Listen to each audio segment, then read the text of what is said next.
Thank you, Peter, for joining us. We are going to move briskly because we have a very fecund mind and we have a lot of ground to cover. So let me put it to you directly. You've roused great controversy with your claim that the rate of innovation is slowing down. How do you substantiate that? Is this an assertion or is this an assessment? Is it based on data or is it based on impressions? Well, it's extremely hard to measure how much technological progress we have as a society, and there's so many different things that go under the rubric of technology, science and technology. My claim is that over the last 40 years, since the 1970s, we've continued to have very fast progress in the world of bits, computers, internet, mobile internet, that whole ensemble of things.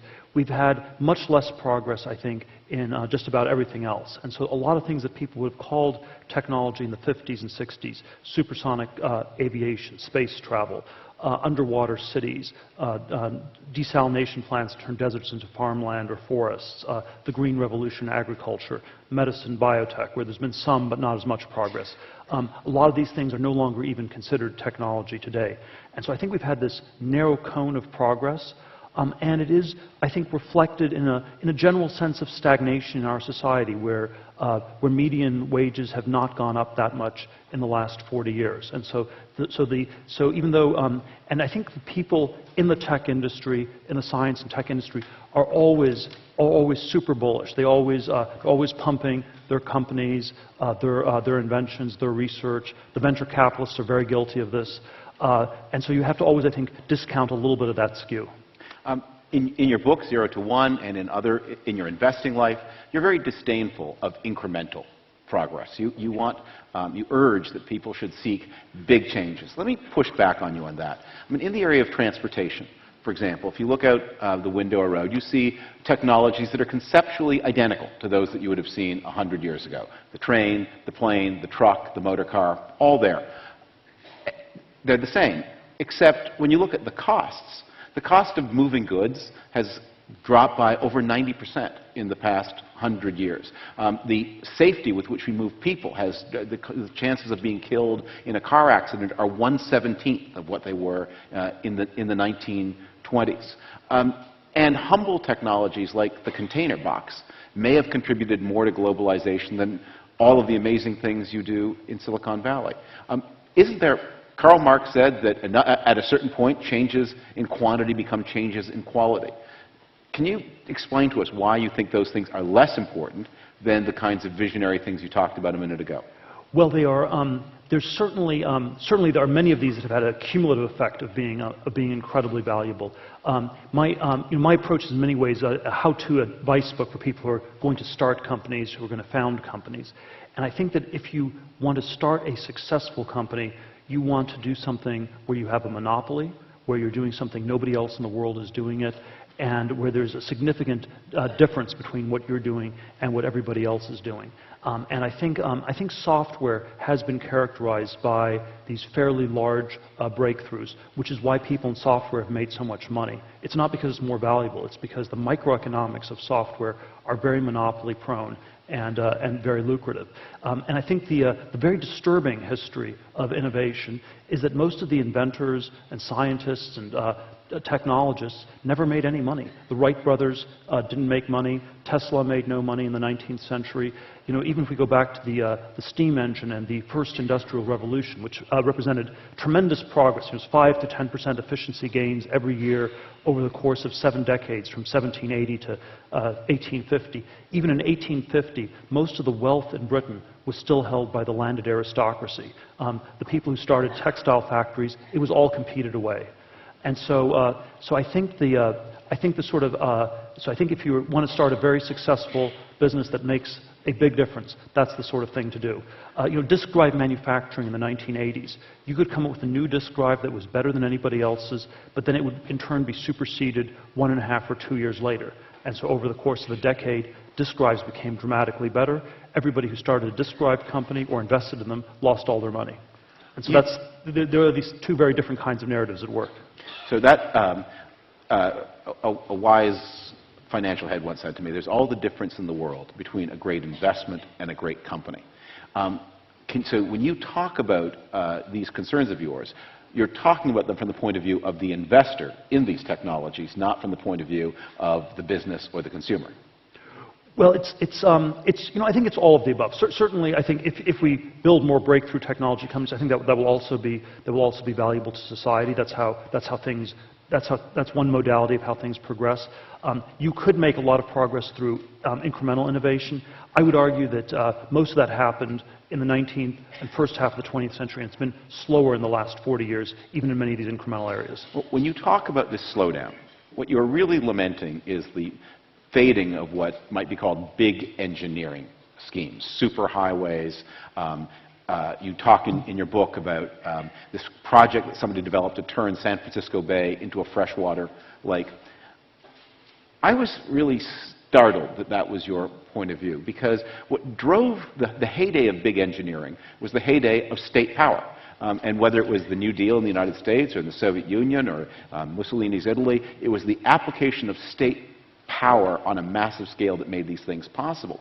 And what brought an end to the era of big engineering is a set of ideas that I would have thought you would have endorsed. It was Jane Jacobs overcoming Robert Moses and saying, your big engineering project only exists because you've overridden property rights and because you haven't done your cost accounting properly. And if you actually had to pay every urban resident whose house you've just demolished in the name of urban renewal, if you had to pay all the farmers and all the fishermen whose livelihoods are taken away by turning San Francisco Bay into a freshwater lake, you would see it made no sense. This whole project never made any sense except from the point of view of a central governing state entity. Well, I'm somewhat partial to Robert Moses, and I certainly think that ever since Jane Jacobs won that battle in the 60s, nothing new has been built in New York City. So there's sort of a tricky trade-off there. I would say we can distinguish three different modes of innovation. So there's incremental progress where you keep iterating. I think we do that pretty well. Although I'd say we've done less of that the last 40 years. There are breakthrough point technologies, which we still do occasionally and are very valuable. And then there are things where you involve, which require complex coordination of getting a lot of different pieces to work together in just the right way. And that is a form of progress we used to do that we don't do anymore. Part of it, you're right, was government, so certainly like things like the Manhattan Project or the Apollo space program. But I think there was also a lot of it that had more of a private sector feel. Sort of the late, the 19th century America, early 20th century America was dominated by these sort of engineer, schemer type people. These people who had some complex plan to build a transcontinental railroad or a canal through Panama or all sorts of things like this. The Ford Motor Company was, again, sort of vertically integrated, complex monopoly.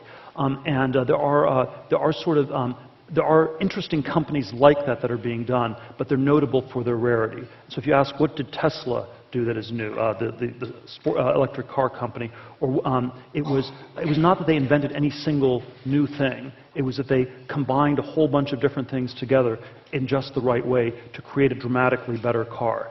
I think this was also a big part of what Steve Jobs did successfully when he repositioned Apple from a home computer to a consumer electronics company. The original iPhone, iPod, these were not, there was no single massive breakthrough. It was not really an incremental improvement. It was certainly not an incremental improvement. It was not a point breakthrough, but it was a complex coordination. And so I think it's a modality of progress that is very underexplored. Now, I'm politically more libertarian, and so I am skeptical of government being able to do these things, but not in an absolute sense. I think our government was able to do them in the 30s and 40s and 50s in a way that it no longer is able to do today. And this is, I think, a very important policy question we should think about really hard. Today, a letter from Einstein to the White House would get lost in the mailroom. And there is a sense we could not do Apollo. And whatever you think of the Affordable Care Act, I will maintain that an internet website is a demonstrably inferior and simpler and easier technology than building a rocket to send someone to the moon. And so there has been this very strange decline that we need to think about really hard.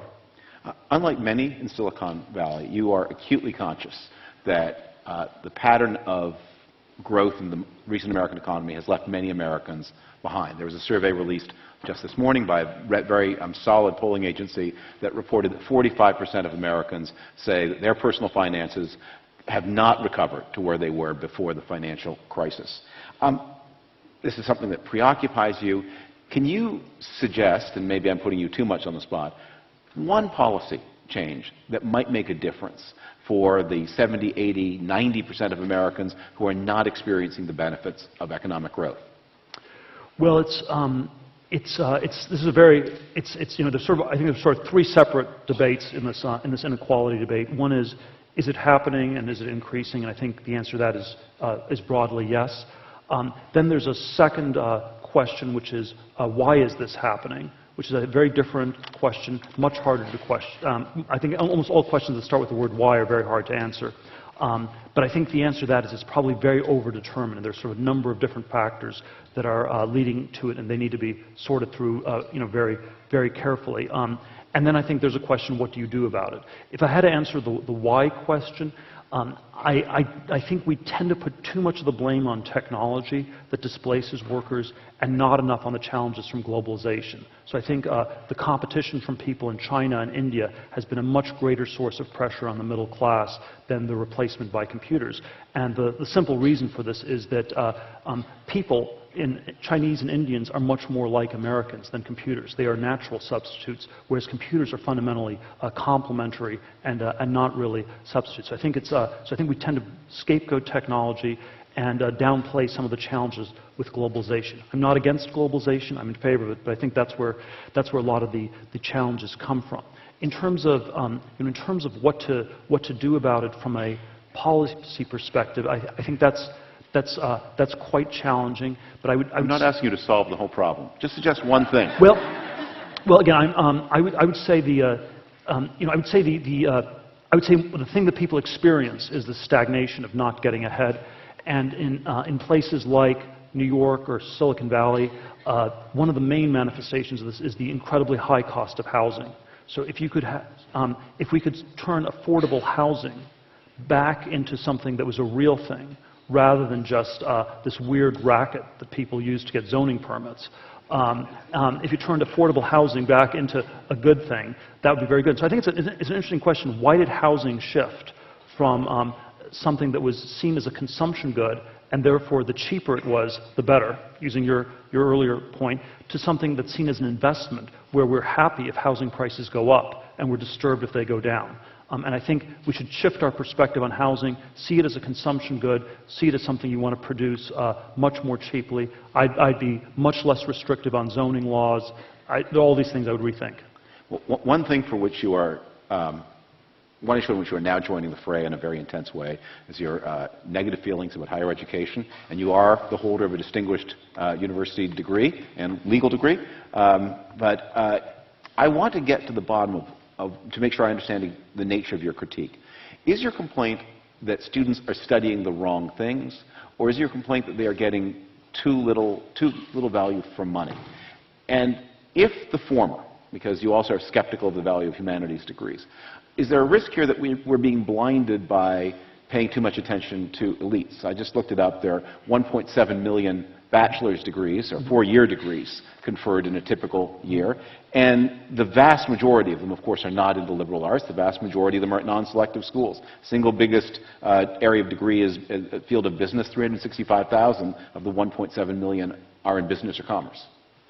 Yes. So my focus is mainly on the elite universities, because I think that's what sets the tone and the template for so much that happens in our society. And I think there is this problem where people are incredibly tracked into these places, and then our talented people all go to the same short list of schools and then end up in the same short list of careers. And there's sort of an autobiographical part to this, where I was hyper-tracked. My 8th grade yearbook, one of my friends wrote in, "I know you're going to make it into Stanford in 4 years."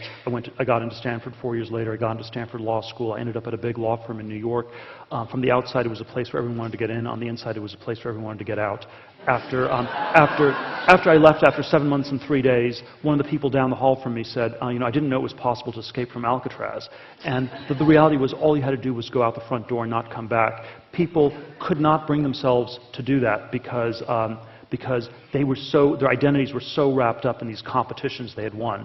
And I think what's happened with a lot of higher education is that it's not about learning, it's about a tournament. And so if you were running one of these top universities, if you wanted to get fired the next day and you want to get sort of a mob of students, alumni, and faculty to run after you with pitchforks, the one thing you should propose is to double the enrollment. And why shouldn't Harvard double or triple its enrollment? We had 200 million people in the US in 1970. You now have 7 billion people in the world. And they're not doubling the enrollment because their model is not to educate people. It is to be a Studio 54 where you have a large velvet rope with a preferably really, really long line of people and a tiny number of people who get in, where it's a zero-sum tournament driven around exclusion. And I don't think that's the right way for us to think about our future. It should not be that you go to Yale or you go to jail. We have to create more alternatives for our society.